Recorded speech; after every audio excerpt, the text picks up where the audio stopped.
Coming up right now on SUTV News, SHIP announces a new degree program. And we've got a recap on this week's debate between SHIP's college's Republicans and Democrats. It's all right now.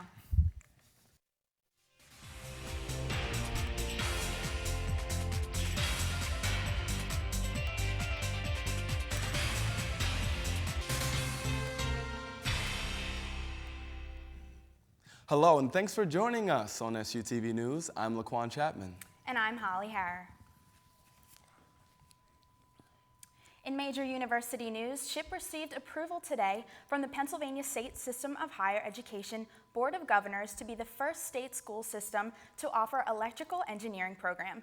The new Bachelor of Science degree will begin next fall and prepare students for careers like industrial controls and semiconductor design. With the boom in applicants in science, technology, engineering, and mathematics fields, the demand for graduates in the workforce is continuing to grow. Interim President Jody Harpster hopes the program will attract students to a high-quality program that meets national standards and is affordable for the average Pennsylvanian. University Senate members will be campaigning for student votes tonight in the Cub.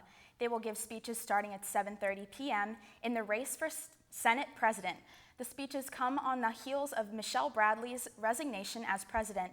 Bradley resigned due to a car crash this summer and challenges with balancing her Senate responsibilities. Each candidate for Senate President has 2 to 3 minutes to talk about why they should be elected. A Q&A session will follow the speeches, and voting for Senate President begins tomorrow and concludes on Wednesday. Check out our YouTube page for the full video of all the speeches. We will have the results of the election next week. The Political Science Department hosted a debate between the Republicans and Democrats on campus on Tuesday. Julie Ratcliffe has a recap of the discussion. It was a zoo and Memorial Auditorium Tuesday night as the donkey Democrats debated against the elephant Republicans. Each side represented the Pennsylvania gubernatorial candidate for their party. Lavelle Simpkins and Andrew Kissinger represented Tom Wolf and the Democrats. Tom Corbett and the Republicans were represented by Evan Shercliffe and Brandon Furness. Dr. Neil Brasher moderated the event, asking both parties questions ranging from taxes, job opportunities, and minimum wage adjustments. Education in Pennsylvania was the hottest topic of the evening, with both parties passionately debating their position. So, right now we are spending the most we have ever spent on education, and we have increased every one of the 4 years that Governor Corbett has been in office. I'm sorry to inform you, but those numbers just simply are incorrect. All right, I have a graph right here that shows that while Governor Corbett has raised the education budget by $1 billion, that money has not trickled down into the classroom or the classroom experience. Audience members also had the opportunity to ask questions. One student asked the Republicans about the controversial topic of the Marcellus shale deposits.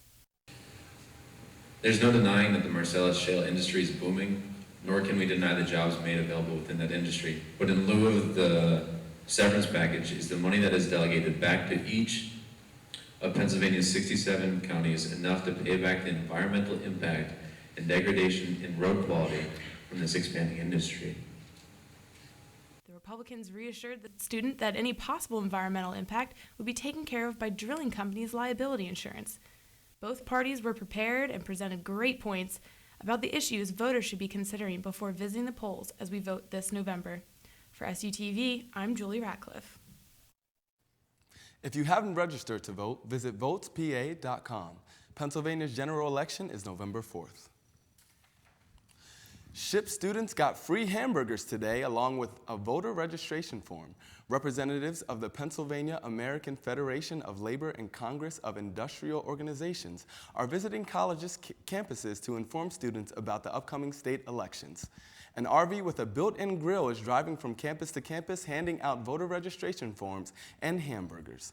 The organization uses these free hamburgers as a way to educate students on politics so they can make an informed vote.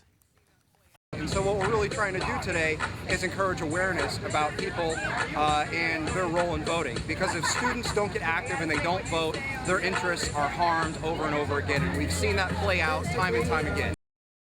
The RV will continue visiting universities until the election day on November 4th. Coming up on SUTV News, find out all the resources you didn't know about Lehman Library. And we'll tell you what the dining hours will be for our upcoming fall break. coming up next.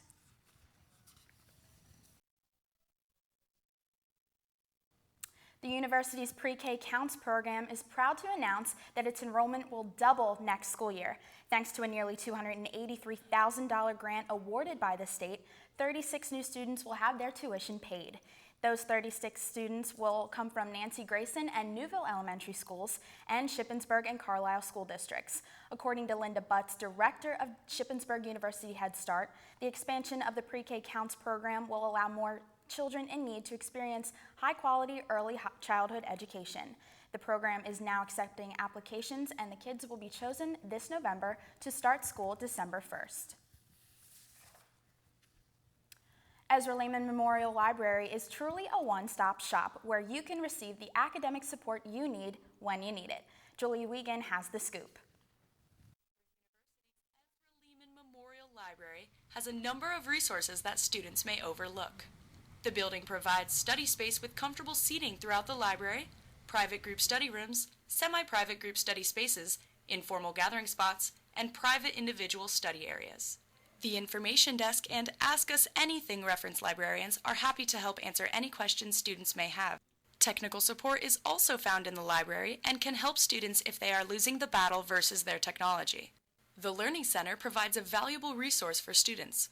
The center's peer tutors can help students study for an exam, develop better study skills, or improve writing. To make a tutoring appointment or to speak with Learning Center staff, call 717-477-1420 or visit the reception desk located to the right as you walk in. Students in need of media equipment should visit the circulation department. LCD data projectors, digital camcorders, digital cameras, tripods, digital voice recorders, and cassette tape recorders are available to students. Items can be charged out a maximum of 7 days with no renewal. To reserve equipment, call 717-477-1461 and dial 1461 or email libcirc@ship.edu. Reservations will be taken up to 7 days before the need-by date. The library is also home to one of SHIP's 2 coffee suppliers, Starbucks. Students planning to do some extra studying over fall break should take note of the library's special hours. It will be open Friday from 7:30 a.m. to 4 p.m., Saturday and Sunday from... Stay tuned to SUTV to find out more features the library has to offer students. Over fall break, dining halls on campus will change their hours. Students choosing to stay on campus should take notice of the changes. Tomorrow, Kreiner will be closed as usual along with Papa John's and Subgeneration. The Cub, Reisner, and Century Cafe will operate during normal hours. Saturday and Sunday, all locations will be closed other than Reisner from 10 to 7 with a respective 2-hour break at 2 p.m. to prepare dinner. Monday, Reisner and Century will operate during normal hours. All other dining locations will be closed. Tuesday, the Cub will be open from 5 to 10 for grill and pizza only. Dunkin' Donuts will be closed, but Starbucks will operate from 4 p.m. to 12 a.m. Reisner will be open from 10:30 to 8 along with Century Cafe during normal hours. That's what's happening in our neck of the woods. John Schaefer is in the studio to take us around the world in 90 seconds. They're big, red, square, and in the age of smartphones are now obsolete. We've all seen them in pictures or on TV, those tall red phone booths throughout the streets of England. Unfortunately, as technology advances, the everyday person has less and less need for a phone booth. But that doesn't mean they're totally worthless. 2 graduates from the London School of Economics came up with a green idea for those old red boxes. They call it Solar Box and are turning these phone booths into a charging station for your mobile devices. These new booths, now painted green, are a hit throughout London. The graduates hope the Solar Box becomes popular enough to be used all throughout the country. Last week, we brought you information about the man in Dallas who contracted Ebola. Thomas Eric Duncan died yesterday morning in a Dallas hospital while in critical condition. He is the first U.S. citizen to die from Ebola, and steps are being taken to prevent others from contracting the disease. Flight officials are investigating the flights he took to Africa and back and are questioning what they can do to prevent more sicknesses from entering the country. There has been talk about increasing the security of international flights into the U.S. and also increased screenings of travelers returning from countries known to have deadly viruses. Nothing has been put into effect yet, but the airlines are taking no chances and put traveler safety at the top of its priorities. A Los Angeles woman lost control of her car on Saturday, crashing into a local donut shop. The 42-year-old was in the Jelly Donuts parking lot when she drove straight into the store, killing one person and injuring 4 others. Her SUV destroyed the entire front of the shop and many of the contents inside. The woman and those injured were rushed to the hospital following the crash. Police are still investigating the cause of the crash. No charges have been filed yet, but the owner of the shop is hoping to rebuild his store and move on from this tragedy. Well, that's all for your world news this week. Let's send it back to the desk. Don't go away. Still to come on SUTV News, Hunter Wolf has your weekend weather. And Alexis Hillard is in the studio with Nick Cannon's cover-up. Stay tuned. It's been a beautiful week in the Cumberland Valley area, but don't let your raincoats pick up too much dust because this coming weekend is going to be wet. We're going to see some clouds accumulate tonight. There's a pretty good chance we'll see about 1/10 of an inch come down through the night with a low of 45. Also expect some light winds coming in from the west. Those should settle down as we continue into the evening. Friday, we'll see that rain continue with steady showers throughout the day with a high near 60, but we're almost guaranteed to get some rain in the evening. The temperature should stay in the high 40s overnight. Again, we'll have a chance of rain all day Saturday with highs in the 50s and a low of 44 for the evening. Mother Nature doesn't want to give us a break. The rain will continue into Sunday, and it's going to stick around Sunday night. We'll have a high of 60 and a low of 52 for the day. Monday will be much the same. Remember to be extra cautious when you're on the roads. There will be excess runoff after this weekend of rain. Monday will have a low around 58, and while it will be raining, it will be scattered throughout the day. Monday night will have a low of 58. You already know the forecast for Tuesday. That's right, more rain. The sun should come out, resulting in mostly sunny skies and a high of 72, but expect some on and off showers in the afternoon. That's your weather for today. Now let's talk with Alexa, who has the breaking story on a reboot of the Ghostbusters. Homecoming is a few short weeks away. Numerous activities are planned leading up to the October 25th homecoming game against Cheney and the Dance in the Cub NPR. To find a list of events, visit ship.edu and search for homecoming. Speaking of events on campus, Ernie Haas and Signature Sound will be at the Lord Center tomorrow at 8 p.m. In part 2 of SUTV's Look at the Lord Center, Chris Ritter takes us behind the curtain. This week, we learn about some of the job opportunities available to students. Just how many different positions the Lohr Center fills from the student body. Students can purchase a ticket and come to a show, but they can also be involved in work study, getting paid to do projects here for us. We provide internships. They might work in the box office helping with group sales or marketing, advertising. Tyler Graybeal has an internship with the center. He says there are a lot of opportunities for people who are willing to work hard. There's tons of stuff, events, not just what's here at the Roadhouse, but there's other jobs you can take. Lighting, sound, working backstage, costumes. Graybeal's experience with the Lohr Center recently provided him the opportunity of a lifetime. I got the opportunity to take a class at the Stagecraft Institute of Las Vegas. We worked with people such as the lighting designers and programmers for Ellen DeGeneres Show and Dancing with the Stars, people that work for Disney, everyone in the industry. So that got me to a lot of just contacts, and I know what jobs are out there. For information on all on-campus jobs, including those with the Lohr Center, visit ship.edu/career.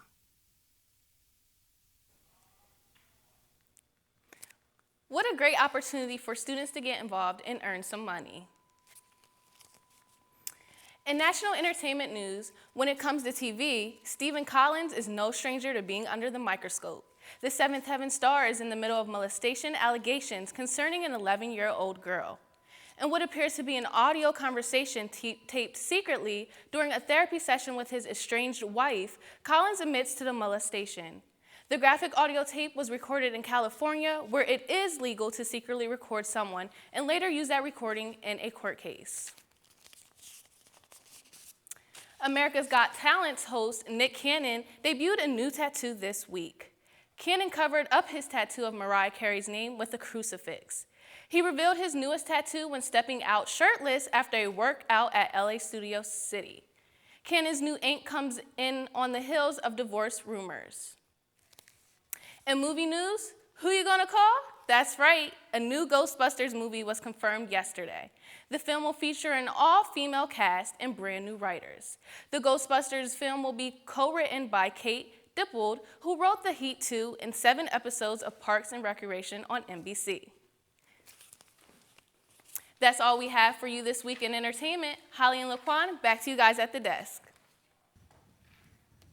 Laquan, I bet you didn't know that current big league baseball player played right here on Chip's campus. I actually did not know that, but I bet you Chris Exton will give us a skinny after the break. Stick around for sports.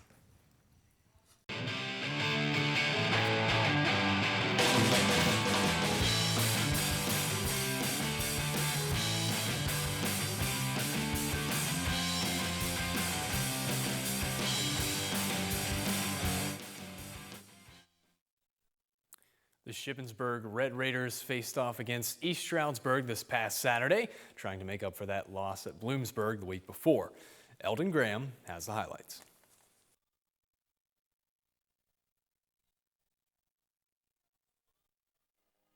The Raiders played a wild game against the East Stroudsburg Warriors, trying to get back to their winning ways after they dropped 2 games in a row. ESU got the ball first and went right down the field with ease to score the game's first touchdown. ESU tailback Robert Healy takes it up the right side to score the 7-yard touchdown, the first points of the game. It would only be a 6-point game as Matt Smith's kick is blocked. The Raiders would try to get their own offense going as Red Raider quarterback Chris Lawshe overthrows a wide-open Sheldon Mayer, which would lead to a 4th and 11 as the Raiders try a field goal. Unfortunately, Michael Lloyd's kick is blocked by the Warriors, a move which would come back to haunt the Raiders. They would sorely miss the 3 points. A scary moment happened as Shippensburg cornerback Kevin Taylor would collide with ESU player Sam Benson. Taylor and Benson laid on the ground for a few minutes before both being helped off the field. Taylor was later airlifted to a local hospital. We move on now to the second quarter as the ESU Warriors extend their lead with quarterback Matt Soltesz hitting his tight end Stephen Jones over the middle with a 42-yard touchdown pass. That would give the Warriors a score of 13-0. The Red Raiders would try to get something going with a fake punt by Michael Lloyd. Just as the Raiders look to cut into the lead, Lawshe throws a costly interception to ESU corner Teron Dobbs. Later in the second quarter, the Raiders would, however, get on the board as Andrew Smith takes a 5-yard run up the middle for the team's first score of the game. Kicker Matt Smith of ESU tacks on a field goal before halftime, making it a score of 16-7. After halftime, Shippensburg came out firing as Lawshe threw into the back of the end zone for a 25-yard touchdown pass to Sheldon Mayer. The Red Raiders cut into the lead to make it 16-14. ESU would not take that sitting down as quarterback Matt Soltesz hits his wide receiver John Snars in the corner of the end zone, extending the lead again to 9 points. It wouldn't take long for Shippensburg to reach the end zone as Chris Lawshe rifles a beautiful pass to Sheldon Mayer down the sideline for a 51-yard touchdown. Ship goes on to miss the extra point and makes it a 3-point game. In the fourth quarter, both teams go back and forth as it would be 4 lead changes in the game. This one would go down to the wire. Shippensburg gets its first lead of the game early in the fourth when Lawshe hooked up with his wide receiver Trevor Harmon for a 5-yard touchdown pass. Unfortunately, Ship would have its PAT blocked to keep it at a 3-point game. ESU takes the field to try to regain the lead. It wouldn't take them long with Joe Welk taking a 69-yard pass from quarterback Matt Soltesz into the end zone, taking back the lead with 30-26. The Red Raiders still had some fight left in them as they marched down the field on a 9-play drive. The drive results in Andrew Smith running 7 yards for a touchdown. The Raiders tack on the extra point with 7:32 left on the clock and a 33-30 lead. ESU takes advantage of the time as they march down the field to take back the lead. John Schnars is the deciding factor in the game as he brings in a 27-yard touchdown pass. The extra point gives ESU a 37-33 lead. Ship tries to cap a comeback on their final drive. Lawshe in the shotgun throws the ball over the middle to Trevor Harmon, who hurdles a man out of bounds. The next play, Lawshe calls his own number as he picks up the first down. On 3rd and 6, Lawshe finds Trevor Harmon across the middle for a first down, but the drive would stall as Lawshe is sacked and fumbles the ball. ESU recovers, and that would be the game as the Red Raiders fall to 2-3 on the season. That would be your Red Raider highlights. I'm Eldon Graham, SUTV Sports. The Red Raiders next play at Lock Haven this weekend. Lock Haven's coming off a 16-41 loss against Westchester. Now let's take a look at some other Raiders scores and look ahead at this weekend's full lineup. Yesterday, men's and women's soccer both fell 1-0 at Millersville. Tomorrow, volleyball will head to Edinburgh to face the Fighting Scots at 11:30 a.m. They'll also take on Mercyhurst at 5 p.m. tomorrow. The swim team gets its season started at home tomorrow with a 5 o'clock tri-meet with both Westchester and Southern Connecticut State. Field hockey on Saturday will take on Westchester from Robb Sports Complex at noon. And of course, football will travel to Lock Haven, looking to snap that nasty 3-game losing skid.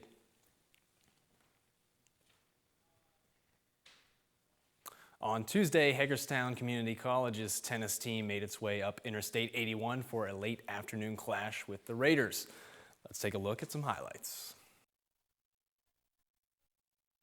Was delayed as HCC was late and it would forfeit number 1 singles and doubles. In number 2 doubles with Ship's Emily Lutman and Sarah Kramer, they fall behind early as they are split easily here.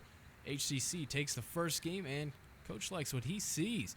But here comes Emily Lutman with the strong net game. And again, Lutman puts the baby to bed with this slam. Julia Saints gives her teammates a little advice between games. Lutman once again continues to be locked in at the net, but the A-game net game is not quite enough as Hagerstown edges Ship 9-7 in number 2 doubles. Ship took number 3 doubles 8-4, but rain suspended all the singles matches except for one of them. Whether or not the match will be continued on another day will be known at a later time.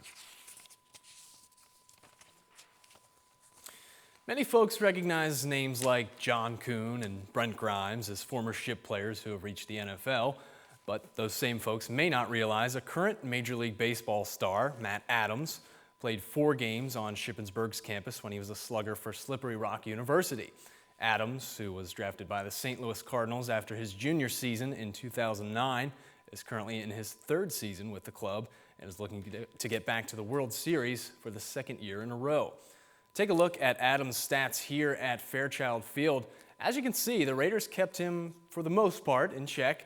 Adams went 4 for 10 lifetime at Ship with 4 runs scored, 3 runs batted in, and 4 walks. He also struck out 4 times on the road against the Raiders. All in all, not a bad effort by Ship pitchers to keep the former Division II Player of the Year pretty quiet. Adams was primarily a catcher for the Rock and now plays first base for St. Louis. You can see him play on Saturday when St. Louis Cardinals take on the San Francisco Giants. There's plenty of postseason baseball on this weekend, which is probably how I'm going to spend my fall break, I gotta admit, and I'm ready to get it started. So in order to do that, I'm gonna have to send it back to the desk. Holly and Laquan, please wrap it up for us. That's it for SUTV News. I'm Laquan Chapman. And I'm Holly Harrer. That's it for us. We'll see you next time.